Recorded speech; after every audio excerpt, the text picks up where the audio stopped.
the kind introduction, and I want to start by thanking President Macron for hosting the event and, of course, for the lovely dinner last night.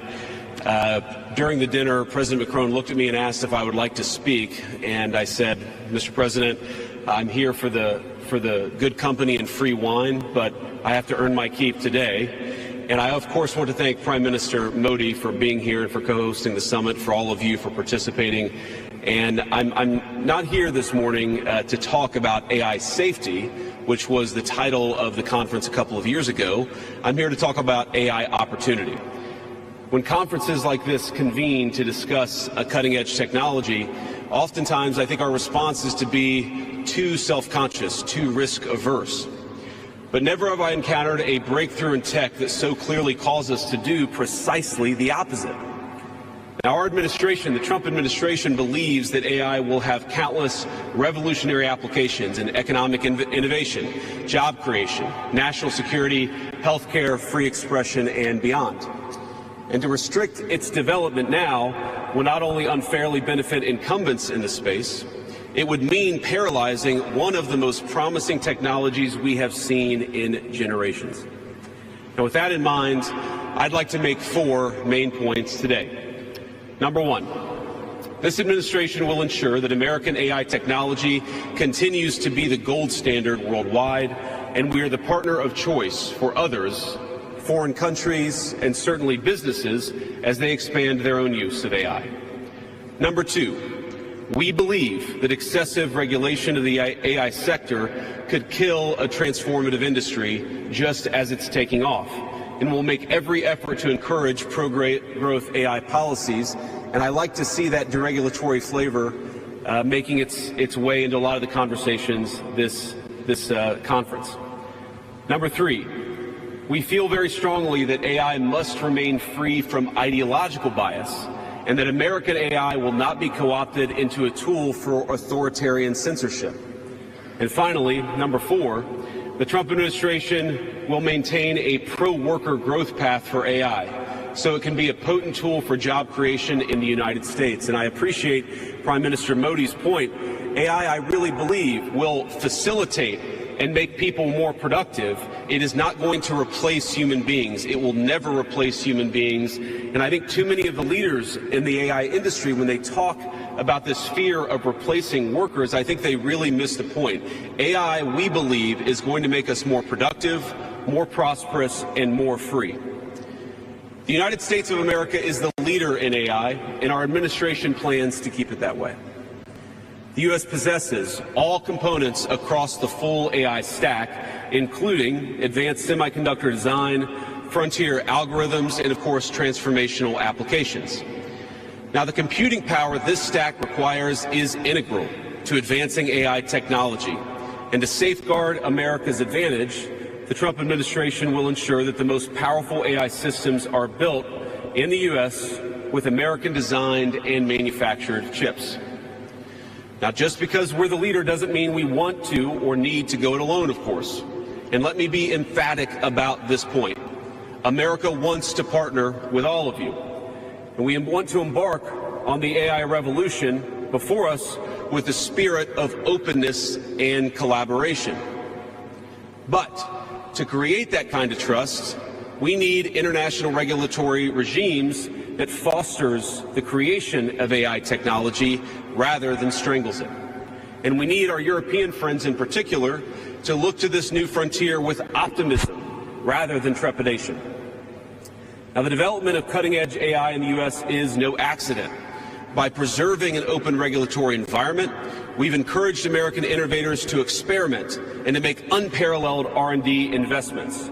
Of the $700 billion, give or take, that's estimated to be spent on AI in 2028, over half of it will likely be invested in the United States of America. Now, this administration will not be the one to snuff out the startups and the grad students producing some of the most groundbreaking applications of artificial intelligence. Instead, our laws will keep big tech, little tech, and all other developers on a level playing field. Now, with the President's recent executive order on AI, we're developing an AI action plan that avoids an overly precautionary regulatory regime while ensuring that all Americans benefit from the technology and its transformative potential. Now, we invite your countries to work with us and to follow that model if it makes sense for your nations. However, the Trump administration is troubled by reports that some foreign governments are considering tightening the screws on U.S. tech companies with international footprints. Now, America cannot and will not accept that, and we think it's a terrible mistake, not just for the United States of America, but for your own countries. Now, U.S. innovators of all sizes already know what it's like to deal with onerous international rules. Many of our most productive tech companies are forced to deal with the EU's Digital Services Act and the massive regulations it created about taking down content and policing so-called misinformation. And of course, we want to ensure the internet is a safe place, but it is one thing to prevent a predator from preying on a child on the internet, and it is something quite different to prevent a grown man or woman from accessing an opinion that the government thinks is misinformation. Meanwhile, for smaller firms, navigating the GDPR means paying endless legal compliance costs or otherwise risking massive fines. Now, for some, the easiest way to avoid the dilemma has been to simply block EU users in the first place. Is this really the future that we want? Ladies and gentlemen, I think the answer for all of us should be no. Now, there's no issue where we worry about more than regulation when it comes to energy. And again, I appreciated the comments of so many at the conference because they recognize that we stand now at the frontier of an AI industry that is hungry for reliable power and high-quality semiconductors. Yet too many of our friends are deindustrializing on the one hand and chasing reliable power out of their nations and off their grids with the other. The AI future is not going to be won by hand-wringing about safety. It will be won by building, from reliable power plants to the manufacturing facilities that can produce the chips of the future. Now, at a personal level, what excites me most about AI is that it is grounded in the real and the physical economy. The success of the sector isn't just a matter of smart people sitting in front of a computer screen and coding. It depends on those who work with their hands. Even as robotics will change our factories, it will certainly make our healthcare providers better at treating diseases, but it will also depend on the data produced by those healthcare providers, by those doctors and nurses. I believe it will help us create and store new modes of power in the future, but right now, AI cannot take off unless the world builds the energy infrastructure to support it. Now, it's my view that tech innovation over the last 20 years has often conjured images of smart people staring at computer screens, engineering in the world of bits. But the AI economy will primarily depend on and transform the world of atoms. Now, at this moment, we face the extraordinary prospect of a new industrial revolution, one on par with the invention of the steam engine or Bessemer steel. But it will never come to pass if overregulation deters innovators from taking the risks necessary to advance the ball.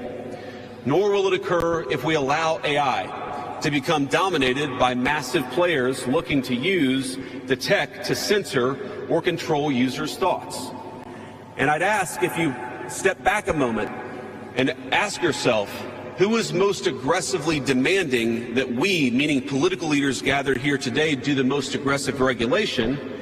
It is very often the people who already have an incumbent advantage in the market. And when a massive incumbent comes to us asking us for safety regulations, we ought to ask whether that safety regulation is for the benefit of our people or whether it's for the benefit of the incumbent. Now, over the last few years, we've watched as governments, businesses, and nonprofit organizations have advanced unpopular and, I believe, downright ahistorical social agendas through AI. In the U.S., we had AI image generators trying to tell us that George Washington was black or that America's doughboys in World War I were in fact women. Now, we laugh at this now, and of course it was ridiculous, but we have to remember the lessons from that ridiculous moment.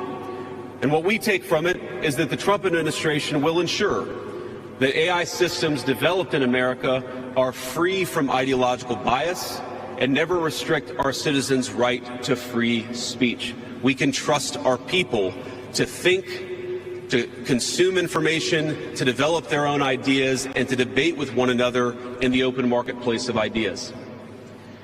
Now, we've also watched as hostile foreign adversaries have weaponized AI software to rewrite history, surveil users, and censor speech. This is hardly new, of course. As they do with other tech, some authoritarian regimes have stolen and used AI to strengthen their military, intelligence, and surveillance capabilities, capture foreign data, and create propaganda to undermine other nations' national security. I want to be clear. This administration will block such efforts, full stop.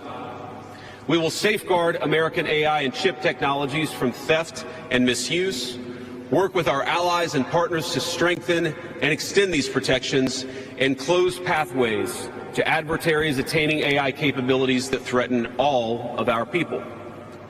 And I would also remind our international friends here today that partnering with such regimes, it never pays off in the long term. From CCTV to 5G equipment, we're all familiar with cheap tech in the marketplace that's been heavily subsidized and exported by authoritarian regimes.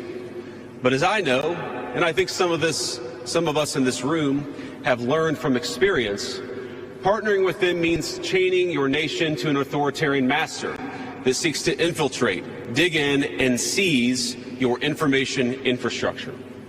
Should a deal seem too good to be true, just remember the old adage that we learned in Silicon Valley: if you aren't paying for the product, you are the product. Finally, this administration wants to be very clear about one last point. We will always center American workers in our AI policy. We refuse to view AI as a purely disruptive technology that will inevitably automate away our labor force. We believe, and we will fight for policies that ensure that AI is going to make our workers more productive, and we expect that they will reap the rewards with higher wages, better benefits, and safer and more prosperous communities. From law to medicine, manufacturing, the most immediate applications of AI almost all involve supplementing, not replacing, the work being done by Americans. Now, combined with this administration's worker-first approach to immigration, we believe that a U.S. labor force prepared to use AI to its fullest extent will instead attract the attention of businesses that have offshored some of these roles. To accomplish this, the administration will make sure that America has the best trained workforce in the world. Our schools will teach students how to manage, how to supervise, and how to interact with AI-enabled tools as they become more and more a part of our everyday lives. And as AI creates new jobs and industries, our government, businesses, and labor organizations have an obligation to work together to empower the workers, not just of the United States, but all over the country, all over the world. To that end, for all major AI policy decisions coming from the federal government, the Trump administration will guarantee American workers a seat at the table, and we're very proud of that. Now, I've taken up enough of your time, so I'd like to close with just a quick story. This is a beautiful country, President Macron, and I know that you're proud of it and should be. And yesterday, as I was touring Les Invalides with General Gravette with my 3 kids, he was kind enough to show me the sword that belonged to America's dearest international friend from our own revolution, of course, the Marquis de Lafayette. He let me hold the sword, but of course he made me put on the white gloves beforehand. And it got me thinking of this country, France, and of course of my own country, and of the beautiful civilization that we have built together with weapons like that saber. Weapons that are dangerous in the wrong hands, but are incredible tools for liberty and prosperity in the right hands. I couldn't help but think of the conference today. If we choose the wrong approach on other things that could be conceived of as dangerous, things like AI, and choose to hold ourselves back, it will alter not only our GDP or the stock market, but the very future of the project that Lafayette and the American founders set off to create. Now, this doesn't mean, of course, that all concerns about safety go out the window, but focus matters. And we must focus now on the opportunity to catch lightning in a bottle, unleash our most brilliant innovators, and use AI to improve the well-being of our nations and their peoples. With great confidence, I can say it is an opportunity that the Trump administration will not squander. And we hope everyone convened here today feels exactly the same. Thank you, and God bless you all.